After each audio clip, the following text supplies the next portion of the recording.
C'est interminable, cette manifestation à Ottawa. Et je pense que quelqu'un qui vit à Ottawa aurait des mots avec beaucoup plus fleuris peut-être pour le décrire. Parce qu'il y a les klaxons, mais il y a aussi maintenant de plus en plus de témoignages de gens qui se font harceler, qui se font intimider.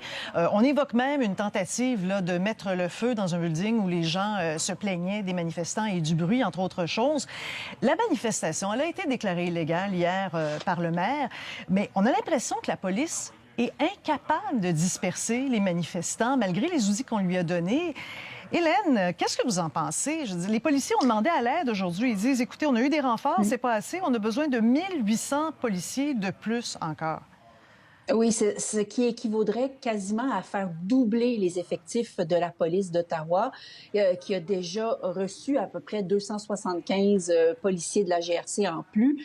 Et vous avez raison. En fait, la difficulté, c'est qu'on manque d'équipement, notamment. Le chef de police a reconnu que l'obstacle principal pour dissiper cette manifestation, c'est le fait qu'on n'a pas de capacité de remorquage suffisante. Ça prend des équipements spéciaux pour aller chercher des 18 roues. Là, on remorque pas ça avec la CAA et on manque d'effectifs et il est là le principal obstacle. Aujourd'hui, un tribunal a rendu une injonction pour dire qu'on ne peut pas klaxonner.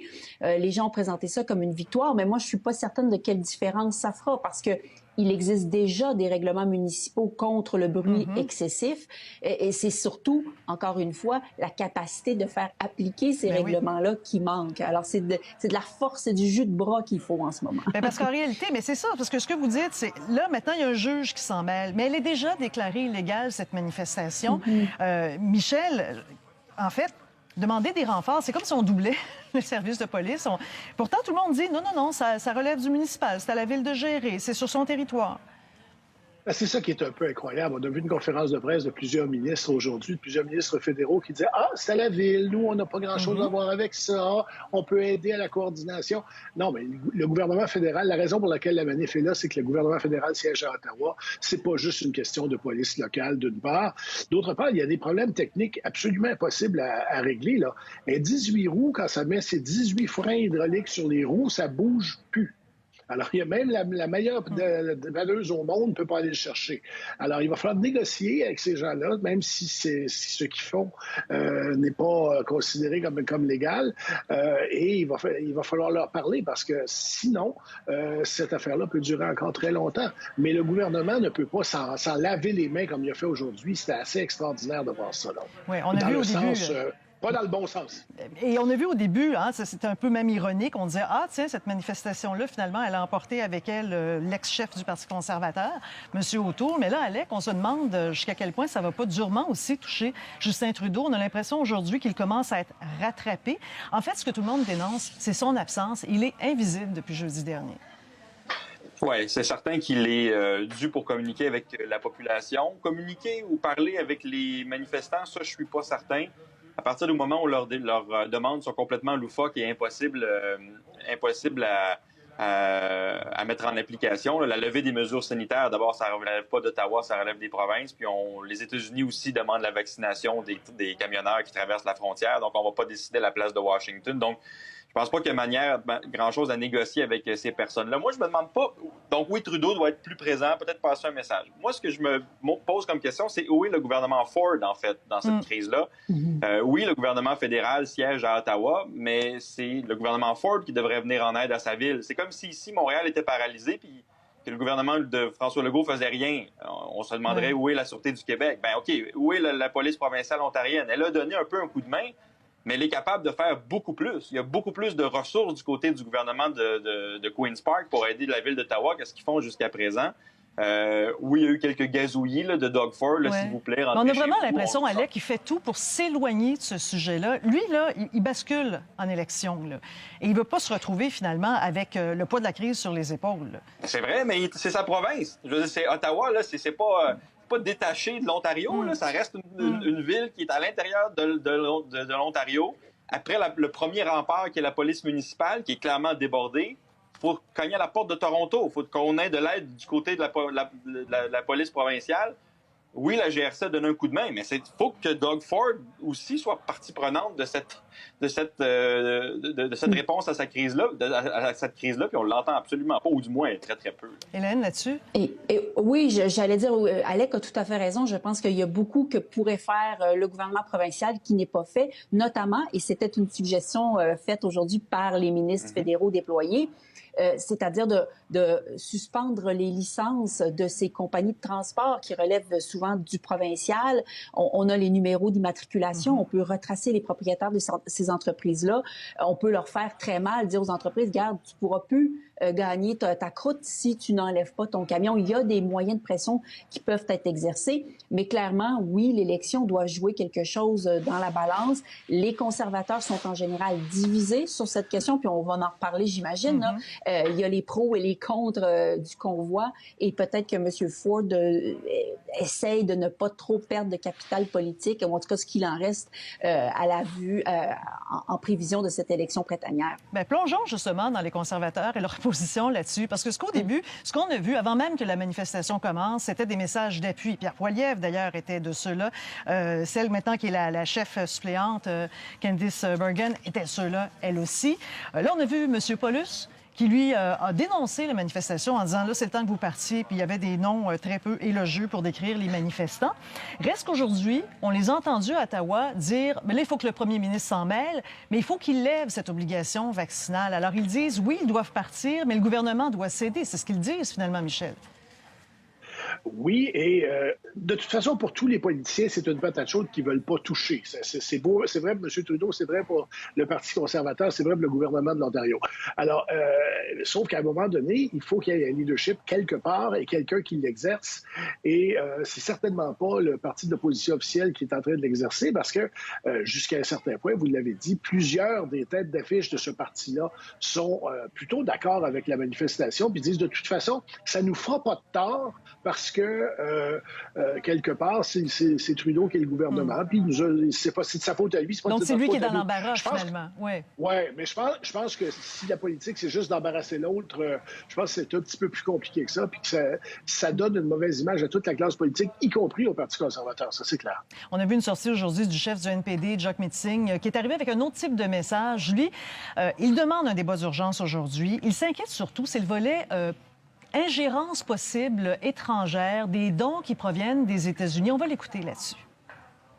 Deuxièmement, c'est clair qu'il y a de l'interférence étrangère, particulièrement des États-Unis, et on doit arrêter ça tout de suite. C'est clair que les organisateurs de ce convoi, ce n'est pas une manifestation, ils veulent vraiment remplacer le gouvernement qui était élu dans une manière démocratique. Ils veulent remplacer ça avec un comité des gens pas élus. Donc, c'est clairement d'interférence étrangère. Et il n'est pas le seul à aborder ce volet-là. Mark Carney, qui est l'ancien gouverneur de la Banque du Canada et de la Banque d'Angleterre aussi, lui-même actuellement résident d'Ottawa, va exactement dans le même sens en disant, gouvernement, vous devez agir, il y a une ingérence étrangère ici. Et il terminait sa lettre ouverte avec ces mots. Il dit, je sais par expérience que les crises ne se terminent pas d'elles-mêmes. Donc, c'est clairement un appel au gouvernement de faire quelque chose.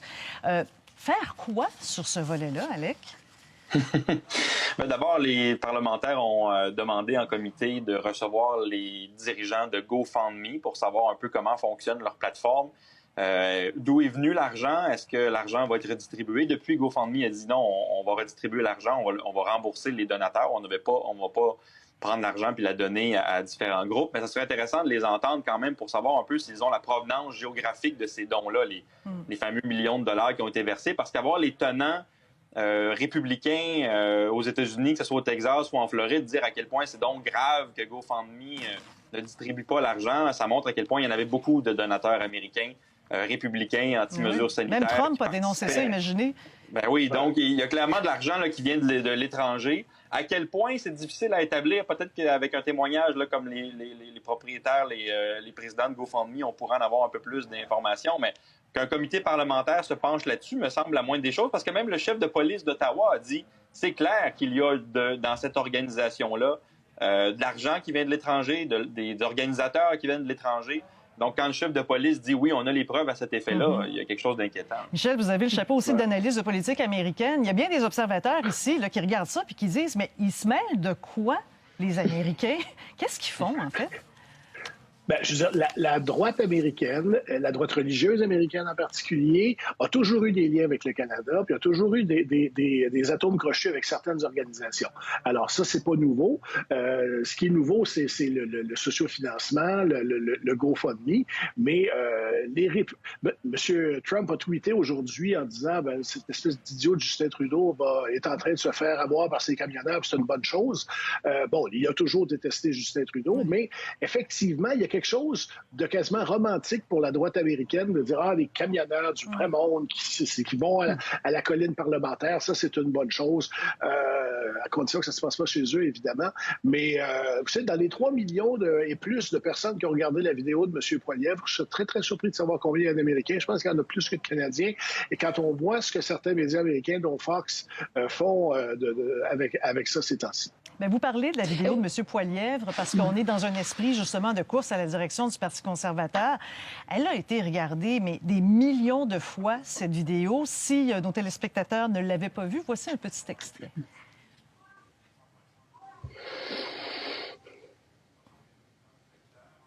Est-ce qu'on joue l'extrait? On va y aller? Utilisant le COVID comme opportunité politique, le gouvernement Trudeau attaque nos petites entreprises, camionneurs et travailleurs. Trudeau pense qu'il est votre patron. Il se trompe. C'est le contraire. Vous êtes le patron. Et je serai candidat pour devenir premier ministre afin de vous redonner le contrôle de votre vie. Bon, bien, il a comme sauté une étape, Hélène. Il ne se présente pas comme chef du Parti conservateur, mais carrément comme premier ministre. Parlez-nous de Pierre Poilievre. Les détails, écoutez, les détails. D'abord, plusieurs le présentent comme une rock star au sein du Parti conservateur. C'est un député qui, malgré ses 42 ans, est un vieux routier de la politique parce qu'il est en rentrée, il avait à peine 25 ans. Il ne fait que ça dans sa vie de la politique. C'est un politicien extrêmement abrasif, on pourrait dire même teigneux, hargneux, qui a un sens extraordinaire de la formule. C'est souvent celui qui attaque à la Chambre des communes, mais justement, ce passé de chien d'attaque, si je peux dire, est probablement ce qui va peut-être le plus nuire à sa capacité de croissance. Alors, en ce moment, les conservateurs qui sont déjà dans le parti voient en lui comme le candidat idéal parce qu'il véhicule cette colère. Et aussi, dans la vidéo, là, il y avait les thèmes traditionnel, là, le non à la censure d'Internet. Il parlait des médias contrôlés par les gouvernements. Donc, cette thématique un peu populiste qu'on pourrait attribuer même un peu à Trump, là. Alors, il est totalement là-dessus, mais est-ce qu'il va être capable d'élargir? Et là est tout le défi du Parti conservateur. Moi, j'en suis vraiment pas certaine de ça. C'est une personne qui peut être très cassante et rebutante pour ceux qui n'adhèrent pas déjà à sa candidature. Alors, il risque de polariser beaucoup cette course au leadership. Manifestement, il y a des craintes du côté de certains membres du caucus québécois, du caucus conservateur. Alain Reyes est un de ceux-là. D'abord, il a quitté ses fonctions de lieutenant politique pour le Québec.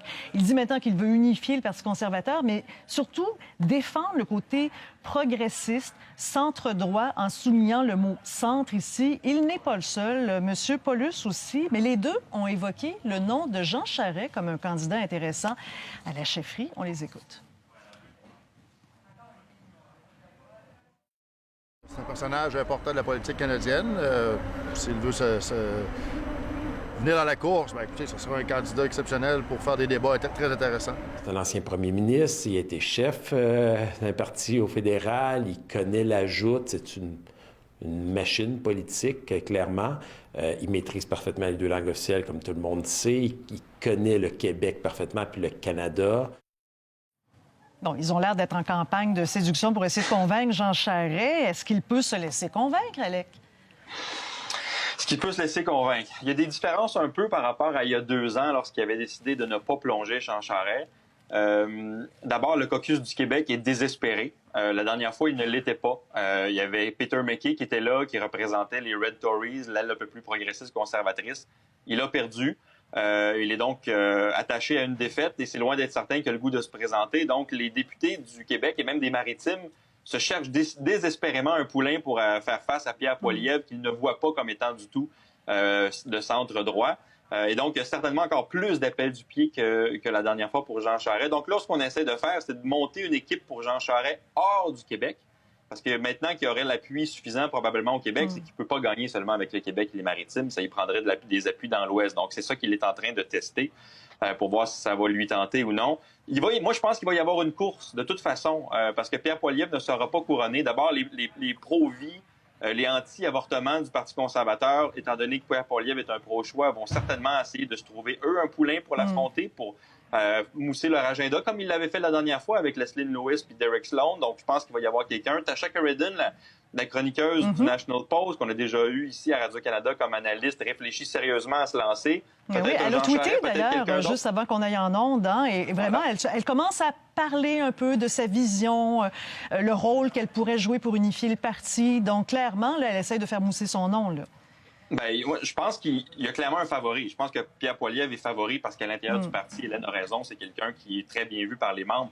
Mais de là à le laisser aller, à ne présenter personne contre lui, les différentes factions de la coalition conservatrice ne vont pas si facilement dire oui, on te donne le trône. Là. Moi, je pense qu'il va y avoir une course. Maintenant, reste à voir qui va avoir l'audace de se lancer en sachant que la côte, quand même, va être à remonter. Là. Michel, le nom de Jean Charest, dès qu'on l'évoque, il y a des réactions. C'est comme automatique.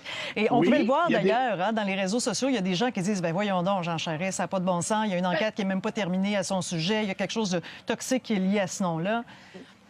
Écoutez, d'une part, il y a ça. Et les casseroles ne sont pas disparues depuis la dernière fois. C'est vrai que l'UPAC est un peu moins à la mode et un peu moins crédible qu'elle l'était avant, mais je veux dire, les casseroles, la réputation que M. Charest a laissée quand il était chef libéral n'est pas nécessairement un avantage. Mais la principale raison, je pense, c'est M. Charest, quand il a décidé de ne pas se présenter en 2020, il a dit « Ce parti-là a trop changé depuis le temps où moi j'en étais membre. » C'est encore pire maintenant.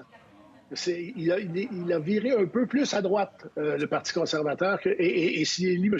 Poilievre, ça va être encore pas mal plus. Alors donc, les raisons qui l'ont amené à ne pas se présenter il y a 2 ans et demi sont encore là et sont peut-être plus importantes. En plus, tu sais, il y a 63 ans, ça fait presque 10 ans qu'il a quitté la vie politique, il s'est refait une carrière dans le monde des affaires, vient d'être nommé au conseil d'administration du CN. Est-ce qu'il a le goût? Ça, c'est une autre question. Puis c'est ça. Il ne voulait pas répondre à la question aujourd'hui. On a tenté de l'inviter. Ah oui. Non, on n'a pas eu de retour là-dessus. Hélène, un petit mot. Non plus. Non, hein? C'est ça, je ne m'attendais pas. En fait, il faut toujours essayer. Hein? C'est ça notre devoir. Hélène, là-dessus, en fait, on se demande, oui, il peut y avoir une course, mais M. Poilievre a sauté tellement vite dans la course. On voit déjà l'effet Poilievre d'une certaine façon. Il y a d'autres gens aussi, il y a d'autres noms qui circulent. Vincent Guzzo, ça aussi, ça revient. Est-ce que c'est sérieux, à votre avis? Ben, écoutez, il avait déjà laissé circuler son nom à la dernière course, mais il avait fait une sortie quand même sur le contrôle des armes à feu en disant que c'était important. Il était en rupture totale avec le Parti conservateur. Donc, lui aussi pourrait surprendre les militants conservateurs par ses positions. Jean Charest, pour toutes les raisons mentionnées par mes 2 collègues, je suis vraiment pas certaine qu'il se lancerait. Il est évidemment flatté par ces appels qu'il reçoit beaucoup, mais les raisons de 2020 sont encore là. Il ne se retrouve pas dans ce parti. On me dit qu'il est très frileux à se relancer. Et même Mme Karedine, peut-être de l'intérêt, mais en fait, je pense qu'elle voudrait d'abord se faire élire comme députée avant de songer à diriger le parti. Bien voilà, c'est tout déjà pour nous. Merci pour ce panel ce soir. Au revoir. Au revoir.